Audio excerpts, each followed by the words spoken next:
कराया तो लोगों ने खोजा कि आखिर ये आयत ये मंत्र बार बार क्यों आ रहा है।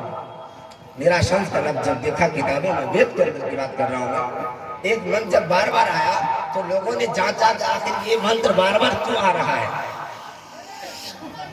इस बात को गुरु नानक देव की किताबों में लिखा है।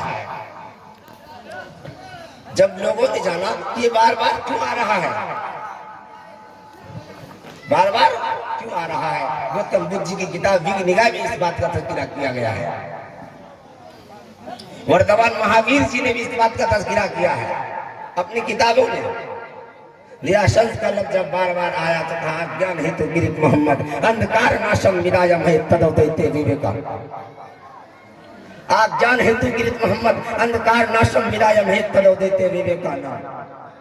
अंधम परविशंति असंभवति मुपास्ति ततो भूय एविति तमुज संभूत याव्रता विरा पिता जनिताय विदाता दामानि वेद भूनानि विश्वा विदेवानाम नाम दायक इवतम परष्टम भूना यन्तेयन्या त्रिदाविन हम विष्णु परम शिव हरेरिया गुणे रसिक हम सदा हरे एकम सद्वि परा बहुधा वदन्ति। एकम सद्वि परा बहुधा वदन्ति। ईश्वर परमात्मा गॉड एक ही है। एकम सद्वि परा बहुधा वदन्ति। विद्वानों ने अलग अलग नामों से पुकारा है, लिखा है किताब में। एकम सद्वि परा बहुधा वदन्ति का मीनिंग ऑफ हिंदी, इसका मीनिंग, इसका हिंदी में तर्जमा यही है कि परमात्मा ईश्वर को एक ही है, विद्वानों ने अलग अलग नामों से पुकारा है। जब इसी बात को जब जानकारों ने और खंगाला आखिर मोहम्मद कौन है, अंतिम ईश्वर, क्योंकि गौतम बुद्ध जी को जो लोग खुदा मानते हैं, गौतम बुद्ध जी ने अपनी किताब में गौतम बुद्ध का असली नाम गौतम बुद्ध नहीं है, उनका असली नाम सिद्धार्थ है। उनका असली नाम सिद्धार्थ है। गौतम एक पाली जबान का लफ्ज है। पाली जबान में नबी को ईश्वर को गौतम बोलते हैं। गौतम बुद्ध का असली नाम गौतम नहीं है, उसका नाम असल नाम सिद्धार्थ है। गौतम बुद्ध जी ने जो लोग उनको खुदा मानते हैं, उन्होंने अपनी किताब में लिखा 30 वर्ष का तर्जमा किया है। उनके विद्वानों ने, बड़े बुद्धिस्ट स्वामी ने उनका तर्जमा किया। क्योंकि उनके जो जिनको फॉलो करते उन्होंने लिखा था किताब में कि जो आखिरी ईश्वर होगा वही मोहम्मद होगा। तो जब उन्होंने बात को खंगाला तो उनको ये बात प्रूफ मिली है। और आगे एक बहुत बड़े तुलसीदास जी गुजरे हैं, हमारे कवि गुजरे हैं तुलसीदास जी, जानते हैं सब आदमी तुलसीदास जी को। तुलसीदास जी गुजरे हैं। जब उन्होंने मोहम्मद अरबी सल्लल्लाहु अलैहि वसल्लम की तारीख को, उनके इस इतिहास को, हिस्ट्री को पढ़ा कि आखिर मोहम्मद के बारे में हम भी जाने, तो वो लिखने पर मजबूर हुआ।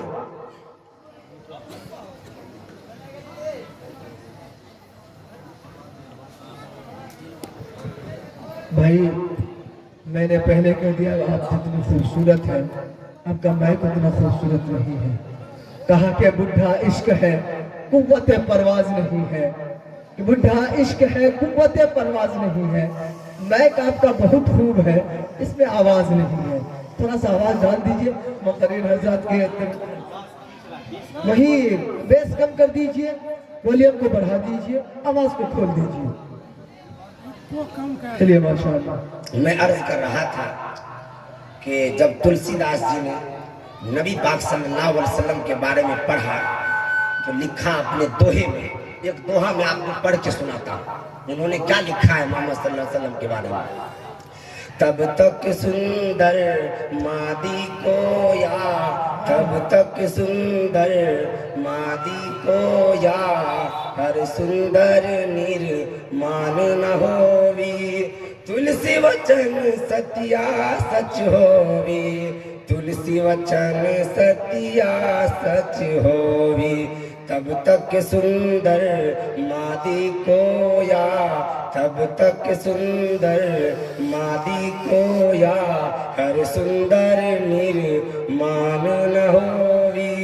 बिना मोहम्मद पार न होवी, बिना मोहम्मद पार न होवी। तब तक सुंदर मादी को या, हर सुंदर निर्माण न होवी। तुलसी वचन सत्या सच होवी, तुलसी वचन सत्या सच होवी। भी उनका ये दावा है कि मोहम्मद जैसा बच्चा पैदा ही नहीं हुआ और न क़यामत तक पैदा हो सकता है। मैं नबी पाक सल्लल्लाहु अलैहि वसल्लम के बारे में लोगों ने माना है, मैंने बाइबल का हवाला दिया था, there is no god but one Allah, there is non god but one Allah and Muhammad सल्लल्लाहु अलैहि वसल्लम is the last messenger of Allah. और हमने एक मंत्र पढ़ी थी, नबी के आमद के बारे में यदा यदा ही धर्म सगलान भवति भारत, और जब नबी आए तो सबसे आखिर में वमा अरसलनाका इल्ला रहमतुल लिल आलमीन, पूरे दुनिया के लिए, पूरे जितने ऊपर वाले ने, हमारे ईश्वर ने जितनी इस सृष्टियों को रचा है, इस संसार में जितने भी हैं, मैं आपको बता दूं कि ये हमारे संसार जो ये दुनिया अभी चल रही है जिसमें हम सब रहते सहते हैं, इस दुनिया को मताउल गुरूर, छंड भंगूर कहा गया है।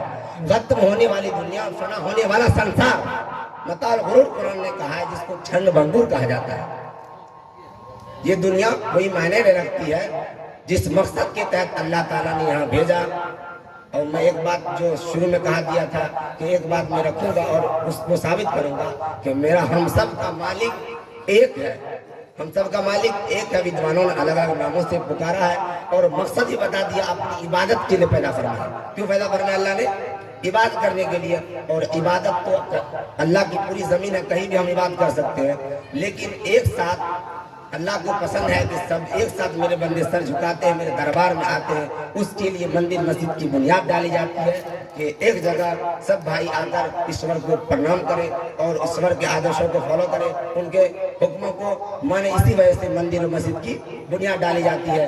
जिस मकसद के तहत मस्जिद की बुनियाद डाली गई है, हम ऊपर वाले से यही प्रार्थना, यही विनती, यही दुआ कर देंगे, यही प्रार्थना करेंगे ऊपर वाले हम सभी हिंदू भाइयों को, मुस्लिम भाइयों को अपने अपने जो ईश्वर ने जो सत्य मार्ग बतलाया है उन मार्गों पर चलाए, सीधे रास्ते पर चलाए। क्यों? इसलिए कि हम सबों का रास्ता एक है, हम सब पुनर्जन्म का अकीदा रखते हैं। हम सब पुनर्जन्म यानी मरने के बाद दोबारा जिंदगी है उसको मानते हैं कि जन्नत है, दोजख है। यानी इंसान इस दुनिया में आखिरत को मानते हैं, तो इस दुनिया में जिस हिसाब से हम जिंदगी गुजारेंगे उसके बाद उसी हिसाब से उसका फल भोगने के लिए हम लोग तैयार रहेंगे। अगर दुनिया में हम अच्छी जिंदगी गुजारेंगे, ईश्वर परमात्मा परम शक्तिमान जन्नत और स्वर्ग में हमारा घर, हमारा ठिकाना बना देगा। और एक मस्जिद मंदिर जो बनाई जाती है जहाँ हम सब एक जगह आकर अपने रब को याद करते हैं, तो हम सभी हिंदू भाइयों और मुस्लिम भाइयों से बस यही विनती करेंगे कि ईश्वर के आदेशों को फॉलो करें, ईश्वर के आदेशों को फॉलो करें और किताबों को पढ़ने की कोशिश करें। अल्लाह ताला ऊपर वाला हम सबों को कहने सुनने ज्यादा समझने की तौफीक अता फरमाए। आमीन। माशाअल्लाह, कई वेद, कई ऋग्वेद, सभी हजरत मौलाना फतेहुल्लाह हक्कानी साहब हम सब सामाइन को महसूस फरमा रहे थे। बहुत खूबसूरत तकरीर कर रहे थे और इतने ही खूबसूरत सामाइन है जो घर से इरादा करके आए हैं कि कुर्सी पे जब बैठेंगे तो न हिलेंगे, न डोलेंगे, न हाथ उठाएंगे, न पैर को कहीं हिलाना है